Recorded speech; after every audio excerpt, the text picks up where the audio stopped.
এখন ইষ্ট প্রসঙ্গ করার জন্য আহ্বান জানাই শ্রদ্ধেয় ডক্টর নারায়ণ সর্দার দাদাকে। দাদা জয়গুরু। নারায়ণ দা জয়গুরু। দাদা জয়গুরু, আমার কথা কি শোনা যাচ্ছে? হ্যাঁ দাদা বলুন। নারায়ণ দা বলুন, 9:30 পর্যন্ত বলুন দাদা। শোনা যাচ্ছে তো পরিষ্কার? এখন শোনা যাচ্ছে, বলুন দাদা। অন্ধস্য জ্ঞানাঞ্জন শালাকায় চক্ষুরুন্মিলিতং যেন তস্मै শ্রী গুরবে নমঃ। গুরু ব্রহ্মা গুরু বিষ্ণু গুরুর্দেব মহেশ্বর গুরুরেব পরম ব্রহ্ম তস্मै শ্রী গুরবে নমঃ। তপ্ত কাঞ্চন গৌরাঙ্গিনী রাধে বৃন্দে বনেশ্বরী বিশ্বভানুসুতে দেবী তাং নমামি হরিপ্রিয়ে।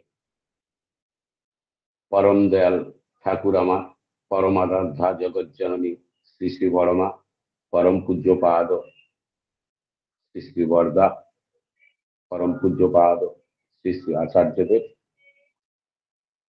অপরিবাবু সহ ঠাকুর পরিবারের প্রত্যেকের চরণে প্রণাম জানাই। আজকের এই নাম ধ্যান স্বস্তি যজ্ঞে উপস্থিত আছেন আমার পরম প্রেমময়ের আশীর্বাদ প্রাপ্ত পবিত্র পাঞ্জাধারী কর্মীবৃন্দ, তৎসহ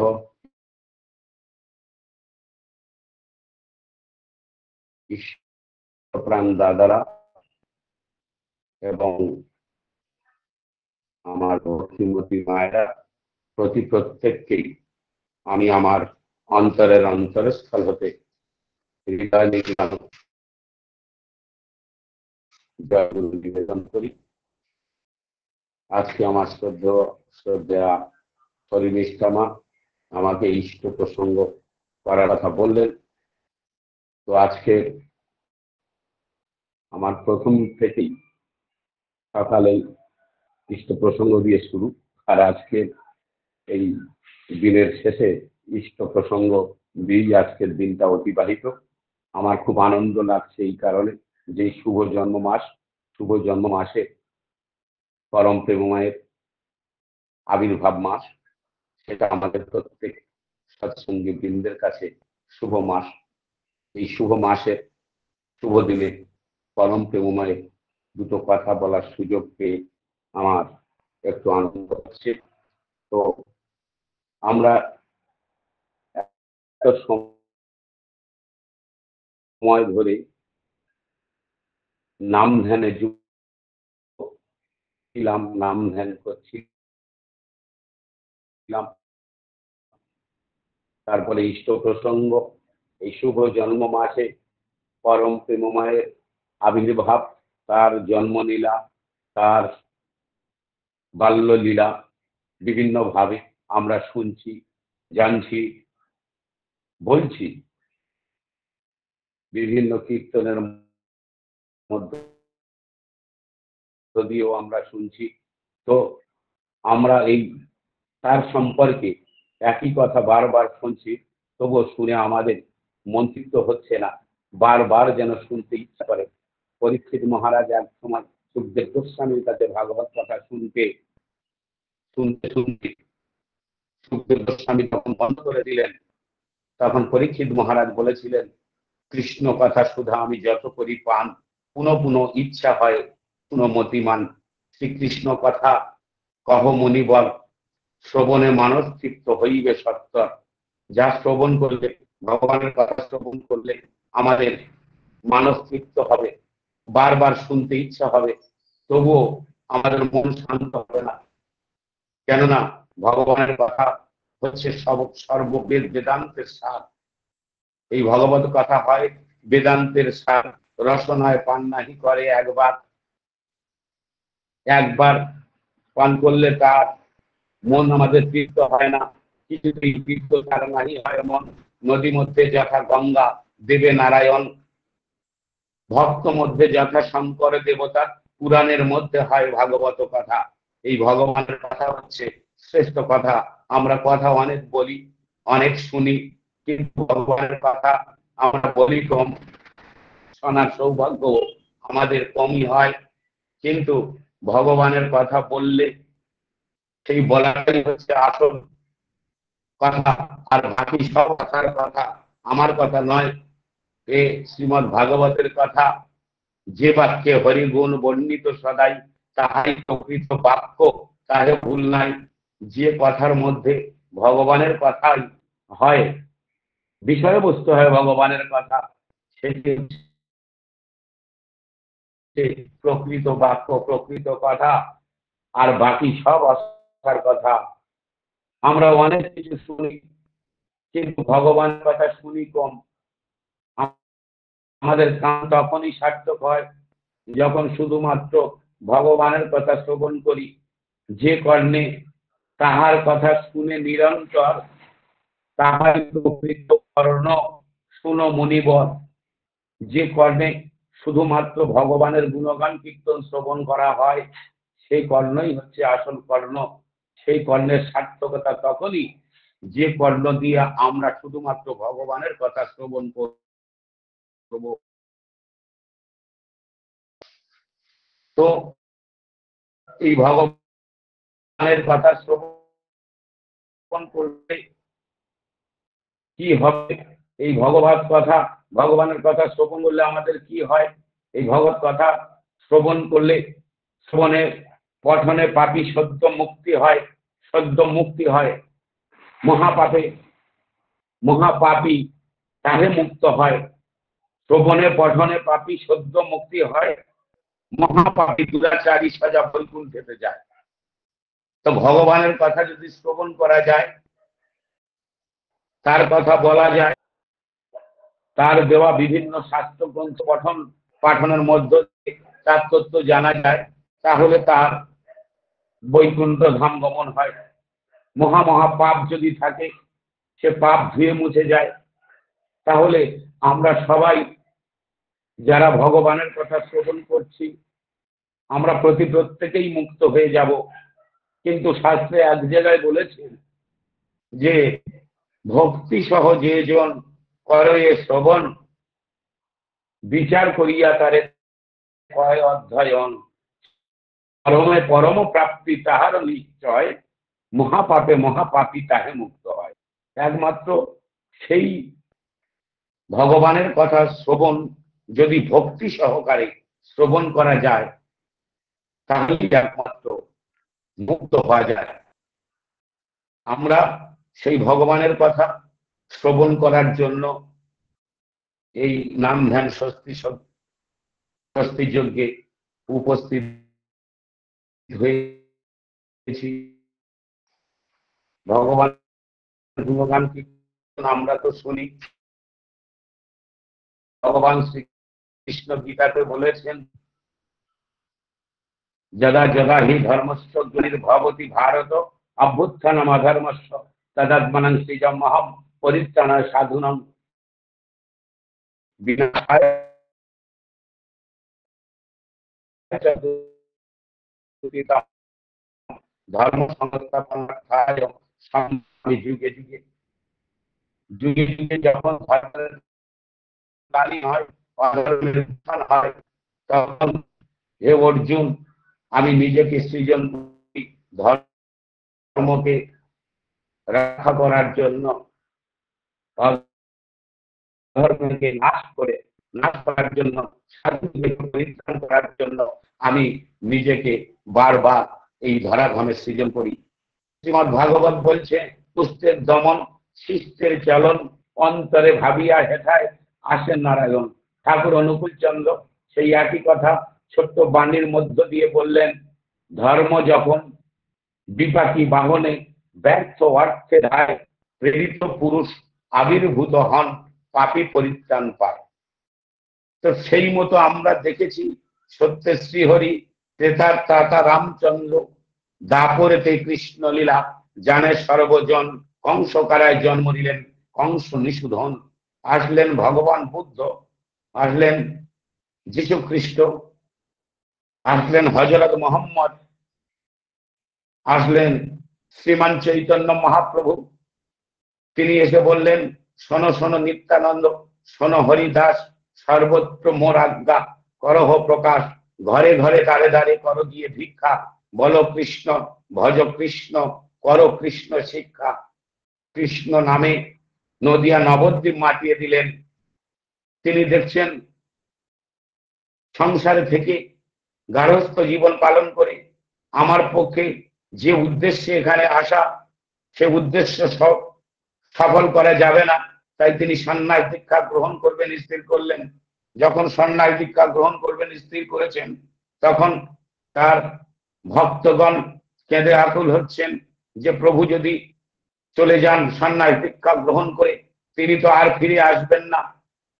গ্রামে যদি ফিরে না আসে, তাহলে তার দর্শন আমরা পাবো না, তার সঙ্গে আর কীর্তনে মেতে উঠতে পারবো না, এই ভাবছেন। আর কেঁদে আকুল হচ্ছেন। প্রভু তাদেরকে বোঝানোর চেষ্টা করছেন, সান্ত্বনা দেওয়ার চেষ্টা করছেন। চৈতন্য ভাগবতের আমার কথা নয়। এই মতো প্রভুর সবে ভক্তগণ প্রভুর বিরহে করে ক্রন্দন। প্রভু কহে, তোমরা চিন্তা হে কি কারণ, তোমার সভা আমি না ছাড়িব কোনক্ষণ। তোমরা ভাবো আমি সন্ন্যাস করিয়া চলিলাম আমি তোমার সবারে ছাড়িয়া। সর্বদা তোমরা একথা না ভাবিও মনে, তোমার সভায় আমি না ছাড়িব কোনো কালে। এই জন্মে যেমন তোমরা সব আমার সঙ্গে নিরবধি আছো সব সংকীর্তন সঙ্গে, এই মতো হইব আরো 2 অবতার, কীর্তন আনন্দ রূপ হইবে আমার। তাহাতেও তোমরা এই মতো রঙ্গে সংকীর্তন করিবে মহা সুখে আমার সঙ্গে। এই মতো হইব আরো 2 অবতার, আবার 2 বার আমি আসব, সেখানেও তোমরা এই একই ভাবে আমার সঙ্গে কীর্তনে মেতে উঠবে, আমার সঙ্গ লাভ করবে, তোমরা ভেবো না। শুধু তাই নয়, তিনি সন্ন্যাস দীক্ষা গ্রহণ করে চলে যাবেন। মাতা শচী দেবীকে বলছেন যে তিনি আবার আসবেন 2 বার। তিনি যখন সন্ন্যাস দীক্ষা করে চলে যাবেন, তখন মাতা শচী দেবী জানতে পারলেন তিনি ছিলেন বিধবা মা। বিশ্বরূপ চলে গেছেন ইতিপূর্বে। তার এক সন্তান সন্ন্যাস দীক্ষা গ্রহণ করে আছেন চৈতন্য মহাপ্রভু। তিনি ছিলেন তার একমাত্র আদরের ধন। তিনি যখন সন্ন্যাস দীক্ষা গ্রহণ করে চলে যাবেন, এই চিন্তা করে তিনি আহার আদি ত্যাগ করেছেন, খাওয়া দাওয়া ত্যাগ করেছেন, জীর্ণ শীর্ণ হয়ে গেছেন। প্রভু দেখছেন মাকে এই অবস্থায় আর বাঁচানো সম্ভব হবে না। তাকে সান্ত্বনা দেওয়ার জন্য নীরবে নিভৃতে বসে তাকে সান্ত্বনা দিচ্ছেন, মাকে সান্ত্বনা দিচ্ছেন শ্রীমান চৈতন্য মহাপ্রভু। বিবর্ণ হইলা শচী অস্থি চর্মসার, সকাকুলা দেবী কিছু না করে আহার। প্রভু দেখে জননীর জীবন নাহি আর রহে, নিভৃতে বসিয়া কিছু গপ্প কথা কহে। প্রভু কহে, মাতা তুমি স্থির করো মন, শুনো যত জন্ম আমার তোমারই নন্দন। মা তুমি চিন্তা করছো কেন? তুমি একটু ভেবে দেখো, যতবার আমি এই ধরাধামে জন্মগ্রহণ করেছি, ততবার তুমি আমার মা আর আমি তোমার সন্তান হয়ে জন্মগ্রহণ করেছি। ত্রেতা যুগের কথা ভাবো মা একটু। ত্রেতায় আছিলা তুমি কৌশল্যা জননী, সেথা ছিলাম তোমা পুত্র রামচন্দ্র আমি। এই ত্রেতা যুগে তুমি কৌশল্যা জননী হয়েছিলে, আর আমি তোমার সন্তান রামচন্দ্র হয়েছিলাম। ত্রেতা যুগের লীলা সাঙ্গ করে আমরা চলে গেলাম।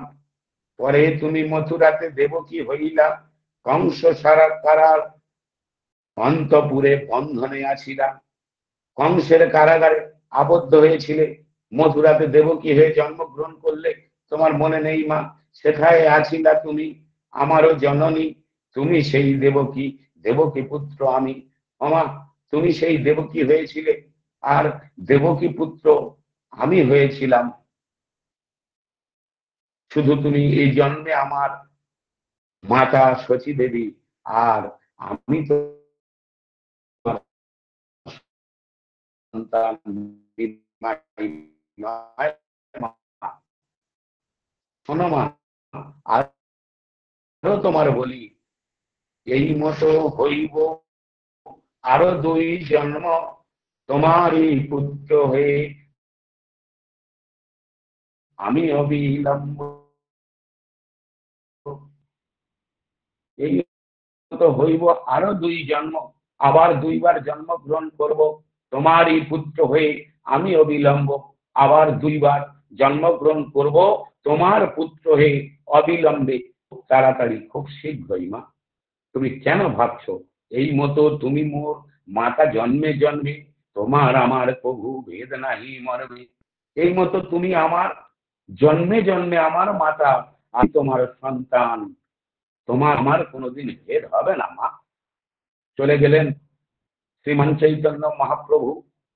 আসলেন রামকৃষ্ণ পরমহংসদেব। তিনি ভক্তদেরকে বলছেন, আমি পার্শ্বদের সব জ্ঞান দিচ্ছি না, আমাকে আরো একবার আসতে হবে। মাতা শচী দেবীকে বলছেন, মাতা সারদাকে বলছেন যে দেখো সারদা, নারায়ণের স্ত্রী কখনো বিধবা হয় না, তুমি শাখা ভেঙো না, সিঁদুর মুছো না। আমি গেনু আর এনু বলে আমি গেলাম এলাম।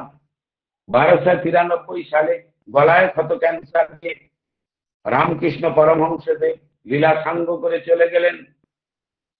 গেনু আর এনু ঠিক তার 2 বছর পর 1295 সালে 30শে ভাদ্র পূর্ণ তালনবমী তিথিতে পাবনা জেলার হিমায়তপুর গ্রাম পিতা শিব চক্রবর্তীর ঔরসে মাতা মনমোহিনী দেবীর কোল আলো করে আবির্ভূত হলেন জগতের কল্যাণের জন্য সেই দিব্য পুরুষ।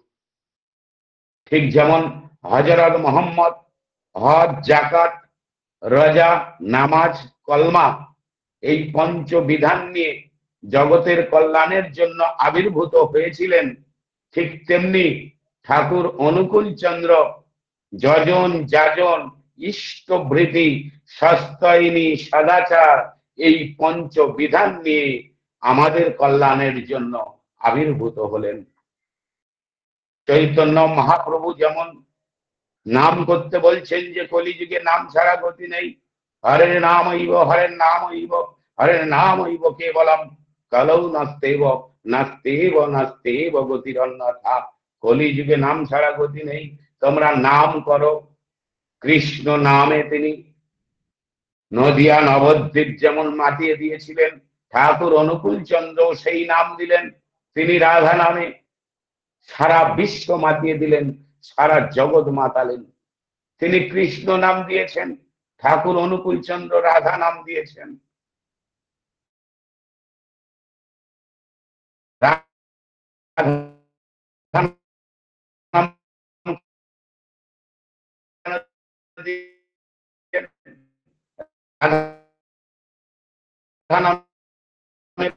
শক্তি কতটা দাদা একটু রাধা শক্তি ছিল বলেই কৃষ্ণ শক্তিমান, যার হ্যাঁ দাদা। ধনে সেই তো ধনবান। আর তোমার শোনা যাচ্ছে এবার? শোনা যাচ্ছে?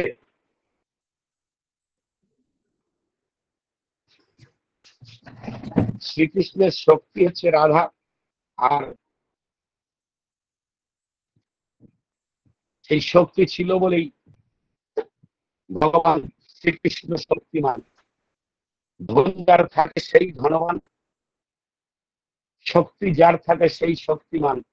তাই রাধা ছিল বলেই ভগবান শ্রীকৃষ্ণ অত শক্তিমান। আবার ভগবান শ্রীকৃষ্ণকে যদি ভগবান যদি ভাবি, আর রাধাকে আমরা বলি ভক্ত, তো ভগবান শ্রীকৃষ্ণ নিজে মুখে বলেছেন যে অহং ভক্ত পরাধীন, আমি ভক্তের কাছে পরাধীন। আমরা দেখেছি সত্যযুগে নৃসিংহ অবতারে ভগবান কেমন ভক্তের কাছে পরাধীন। ভগবান নৃসিংহ রূপ নিয়ে যখন হিরণ্যকশিপুকে বধ করলেন, হিরণ্যকশিপুকে বধ করে তাকে শান্ত করার জন্য দেবতাগণ আরাধনা করতে লাগলেন। দেবতা এমনকি সৃষ্টিকর্তা ব্রহ্মাদিও তাকে শান্ত করতে পারেননি সেই নৃসিংহদেবকে। শেষে লক্ষ্মী দেবীকে পাঠানো হলো। নিজ স্ত্রী লক্ষ্মীর দিকে ফিরেও তাকালেন না নৃসিংহদেব। শেষে দেবতাগণ ভক্ত প্রহ্লাদকে পাঠিয়ে দিলেন। ভক্ত প্রহ্লাদের মুখের দিকে তাকিয়ে নৃসিংহদেব শান্ত হলেন। তাই ভগবানের অতি প্রিয় ভক্ত ভগবান শ্রীকৃষ্ণের অতি প্রিয় হচ্ছেন গাধা।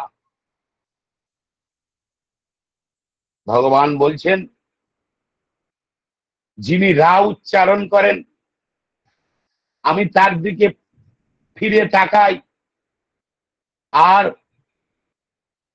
যিনি রার সাথে ধা উচ্চারণ করেন আমি তার পিছনে দৌড়াই। সেই রাধা নাম ঠাকুর অনুকূল চন্দ্র দিলেন। রাধাকে কবি জয়দেব লিখেছেন তার গীত গোবিন্দ রচনায়। যখন রাধার অভিমান হতো তখন ভগবান শ্রীকৃষ্ণ রাধার চরণের ধারে দিয়ে বসতেন, পাশে নয়, চরণের দিয়ে তাকে তাকিয়ে বলতেন, রাধে তুহু মম জীবনম তুহু মম ভূষণম, তুমি আমার ভূষণ, তুমি আমার জীবন। এই জীবনকে, জীবন হচ্ছে আত্মা। আত্মা বাহির করে নিলে যেমন জীবের কোনো অস্তিত্ব থাকে না, তেমনি রাধাকে নিয়ে নিলে কৃষ্ণের কোনো অস্তিত্ব থাকে না। তাই রাধা শক্তি হচ্ছে চরম শক্তি। সেই শক্তি ঠাকুর অনুকূল চন্দ্র আমাদের কাছে দিলেন। আমরা এত সময় ধরে সেই নাম জপের মধ্যে ছিলাম। এই নাম জপ করা হয় তিন ভাবে: উপাংশু জপ, বাচিক জপ আর মানসিক জপ। উচ্চস্বরে জপ করা বাচিক জপ, উপাংশু জপ বিড় করে জপ করা, আর মনে মনে জপ করা সেটা হচ্ছে মানসিক জপ। এই তার নাম জপ করা পঞ্চভাবে তার নাম করা হয়। এই পঞ্চভাবে যে তার নাম করব, এই পঞ্চভাবটা কি? শান্ত ভাব, দাস্য ভাব, সাক্ষ্য ভাব, বাৎসল্য, মধুর, এই পঞ্চভাবে তার নাম করা হয়। শান্ত ভাব মুনি ঋষিদের যেভাবে তার নাম জপ করেন, যে ভাব সেটি হচ্ছে শান্ত ভাব। দাস্য ভাব, সেবক ভাব, যেমন হনুমানের ভাব ছিল সেবক ভাব। সাক্ষ্য ভাব, যেমন বন্ধুত্ব ভাব, শ্রীরাম সুদাম বসুদাম, যেভাবে ভগবান শ্রীকৃষ্ণের নাম জপ করতেন, যেভাবে যেমন ভাবে ডাকতে পারে। আবার বাৎসল্য ভাব, মাতা যশোদার ভাব, ভগবান শ্রীকৃষ্ণকে যেমন যেভাবে তার নাম করতেন। আবার মধুর ভাব, যেমন গোপীদের, বৃন্দাবনের গোপীদের ভাব। এই পঞ্চভাবে তার নাম জপ করা হয়। তো আমরা তার নাম জপের মধ্যে ছিলাম এত সময় ধরে। ঠাকুর অনুকূল চন্দ্র রাধা নাম মহামন্ত্র আমাদের কাছে দিয়েছেন। এই রাধা নামের শক্তি অনেক। সেই নামের মধ্য দিয়ে আমরা জীবনটা অতিবাহিত করছি। তার নাম জপের মধ্য দিয়ে আমরা বহু পাপ তাপ থেকে এই নাম জপের মধ্য দিয়ে উদ্ধার পাই। আমার অনেক সমস্যা ছিল, সেই সমস্যা আমার শ্রদ্ধেয় শর্মিষ্ঠা মা বলেছিলেন, নামের মধ্যে থাকুন, দেখবেন সব বিপদ থেকে কেটে যাবেন, সব বিপদ কেটে যাবে। এই নাম মাঝে মাঝে আমরা, আমাদের মন তো চঞ্চল মন, চঞ্চল মন মাঝে মাঝে এদিক ওদিক চলে যায়, সহজে আমরা তো বশীভূত করতে পারি না, মন খুব চঞ্চল। ভগবান শ্রীকৃষ্ণ যখন বলেছিলেন, অর্জুন বলেছিলেন, চঞ্চল হি মন কৃষ্ণ প্রমাথি বলবৎ দৃঢ়ম তাস্যাং নিগ্রহম মন্যে বায়ুর বসু দুষ্করম। বায়ুকে যেমন ধরে রাখা যায় না, তেমনি আমাদের এই চঞ্চল মনটাকেও ধরে রাখতে পারছি না। ভগবান শ্রীকৃষ্ণকে অর্জুন বলেছিলেন, ভগবান শ্রীকৃষ্ণ বললেন, আশংসায় মহাবহ মন দুর্নিগ্রহম চলং। তুমি ঠিক বলেছো অর্জুন, মনটাকে শান্ত করা যায় না, কিন্তু একটা পথ আছে, সেটা হলো অভ্যাসেন তু কুঙ্কেয় বৈরাগ্যেন চ গৃহ্যতে। অভ্যাস করো, এই নিয়ত অভ্যাসের মধ্য দিয়ে চঞ্চল মন শান্ত হবে। তো আমাদের মন চঞ্চল হলে আমরা এই অভ্যাসের মধ্যে আছি, চঞ্চল মন আমাদের শান্ত হবেই। আর সেই মন, চঞ্চল মন শান্ত হলেই একমাত্র তার কৃপা লাভ করতে পারি।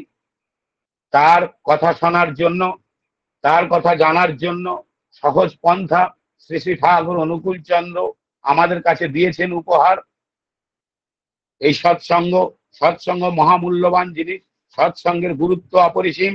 ঠাকুর অনুকূল চন্দ্রই বললেন, সৎ যদি হয় সঙ্গতর, ভাব যদি হয় মহান উচ্চ, বিশ্বের দ্বারে সাধনা তোমার হবে না ব্যর্থ, হবে না তুচ্ছ। তুমি সৎসঙ্গ করো, সৎসঙ্গের মধ্য দিয়ে তোমার চঞ্চল মন যেমন শান্ত হবে, তুমি উন্নতির পথে এগিয়ে চলতে পারবে। ভগবান শিব বলছেন যে সৎসঙ্গাৎ ভবেন মুক্তি, অসৎসঙ্গে সুবন্ধনম। সৎসঙ্গ করো, শাস্ত্রে বলছে তেজ দুর্জন সংসর্গম ভজ সাধু সঙ্গম কুরু পুণ্য মহারত্তম হরের নিত্য অনিত্যতম। ঠাকুর অনুকূল চন্দ্র তার সত্যানুসরণ মহাগ্রন্থে বলছেন, তুমি সত্যকে আশ্রয় করো আর অসত্যের পরিগমন করো না, তাহলে উন্নতি তোমার কিছুতেই ছেড়ে যাবে না। আমার সময় হয়ে গেছে মা। আগে দাদা। সবাই সবাই ভালো থাকুন, সুস্থ থাকুন, সুদীর্ঘ জীবনের অধিকারী হয়ে দীর্ঘদিন ধরে নীরব শরীর নিয়ে বেঁচে থাকুন, এই প্রার্থনা, এই কামনা আমার পরম দয়ালের শ্রী রাঙার আতুল চরণে কোটি কোটি বার জানিয়ে তার কথা শেষ করলাম। বন্দে পুরুষোত্তম। জয় গুরু। অপূর্ব আলোচনা সবসময় করেন, আজকেও তার অন্যথা হয়নি। যদিও নেটওয়ার্ক প্রবলেমের জন্য আমাদের প্রত্যেকেরই একটু সমস্যা হয়েছে, কিন্তু তাও আপনি বঞ্চিত করেননি তার কথা শোনা থেকে। খুব সুন্দর আলোচনা করলেন যে যে কর্ণ দিয়ে ভগবানের কথা শ্রবণ করা হয়, সেই কর্ণই হচ্ছে আসল কর্ণ। ভক্তিভরে শ্রবণ করতে হয় তার কথা। ধর্মের গ্লানির সময় তিনি যুগে যুগে এসেছেন। শ্রী ঠাকুর এসে বললেন যে ধর্ম যখন বিপাকী বাহনে ব্যর্থ অর্থে ধায়, প্রেরিত পুরুষ আবির্ভূত হন, পাপী পরিত্রাণ পায়। শ্রী ঠাকুর এসে বললেন ৩০শে ভাদ্র তার জন্ম হয়েছিল, তিনি পঞ্চনদী নিয়ে এলেন আমাদের জন্য। রাধা ছিল বলেই শ্রীকৃষ্ণ এত শক্তিমান। রাধা হলো চরম শক্তি, এই নামই নিয়ে আসলেন শ্রী ঠাকুর। তিনি এই নামকে যদি করি আমরা, তাহলে আমাদের চঞ্চল মনও কিভাবে শান্ত হয়, তার জন্যই তিনি এই নাম নিয়ে আসলেন। এবং এই নাম করতে করতে আমাদের পাপী পরিত্রাণ যেমন পায়, আমাদের জীবনের একমাত্র উদ্দেশ্যই তো ঈশ্বর প্রাপ্তি। এই নাম করতে করতে আমাদের সমস্ত কলুষতা মুক্ত হয়ে আমরা ঈশ্বর প্রাপ্তির পথে অগ্রসর হতে পারবো, যদি ঠিক ঠিক তার বিধিবিধান মতো চলতে পারি। খুব সুন্দর আলোচনা আপনি করলেন, আমরা সমৃদ্ধ হলাম। পরম পিতা রাঙার আতুল চরণে আপনার সার্বিক মঙ্গল প্রার্থনা করি। খুব ভালো থাকুন দাদা, সুস্থ থাকুন, আবারও আসবেন। আর মোবাইলটা এবারে আসবেন যখন, মোবাইলটা ঠিক করে নিয়ে আসবেন, আর আমরা সবাই শুনে সমৃদ্ধ হবো, এই আশায় থাকলাম। জয় গুরু দাদা।